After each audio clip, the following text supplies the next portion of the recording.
Avant d'être un combattant, Georges Guingouin fut aussi un militant.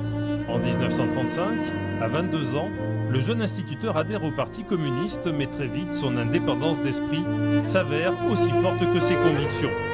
Sa culture de gauche, imprégnée de l'histoire sociale du Limousin, se révèle difficilement compatible avec les orientations du communisme stalinien.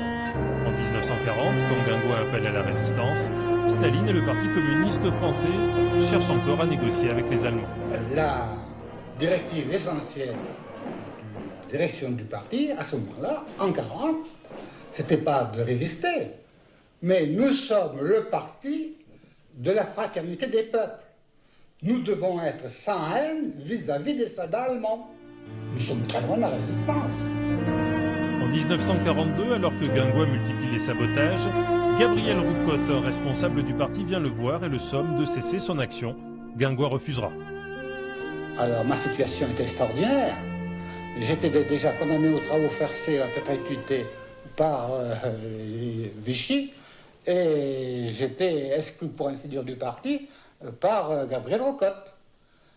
Et ce qui est encore beaucoup plus grave, c'est que Gabriel Roucotte non seulement m'a destitué de mes fonctions, mais j'ai appris qu'on était allé jusqu'à essayer de me descendre si je continuais à faire mon travail clandestin. Indépendant, populaire, à la tête d'une armée de plusieurs milliers d'hommes, Guingouin est devenu gênant. À la Libération, il lancera des expériences d'autogestion et il demandera des explications aux dirigeants de son parti. Il sera exclu et victime d'une campagne de diffamation. Hélas, ce mouvement spontané et profond d'autogestion n'a pas été saisi par les dirigeants de la gauche. Ils ont fait la même erreur que les dirigeants de la résistance qui n'avaient pas compris la lutte des maquis. Et les dirigeants de la gauche, même, ce qui est beaucoup plus grave, non seulement n'ont pas ignoré ce mouvement, mais même l'ont combattu. Ce n'est qu'en 1998 que Georges Guingouin recevra des excuses officielles du Parti communiste.